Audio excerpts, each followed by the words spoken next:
প্রিয় বন্ধুরা, আসসালামু আলাইকুম।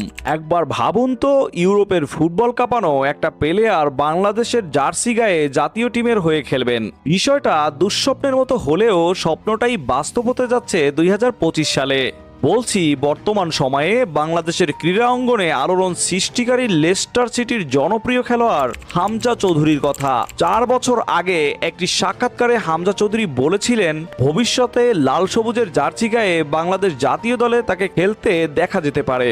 এই অনিশ্চিত কথাটা কি বাংলাদেশের ফুটবল ফেডারেশন 19শে ডিসেম্বর 2024 সালে আনুষ্ঠানিকভাবে নিশ্চিত করে জানিয়ে দেয় যে বাংলাদেশের হয়ে খেলতে হামজা চৌধুরীর আর কোনো বাধা নেই। এরপর থেকেই বাংলাদেশের ফুটবল অঙ্গন জুড়ে তৈরি হয় আলোড়ন। বহুদিন ধরেই বাংলাদেশের ফুটবল প্রেমীরা এমন এক নায়কের অপেক্ষায় ছিলেন। প্রিয় বন্ধুরা, চলুন আজ জিরো টু হিরো চ্যানেলের মাধ্যমে জেনে নেওয়া যাক হামজা চৌধুরীর জীবনের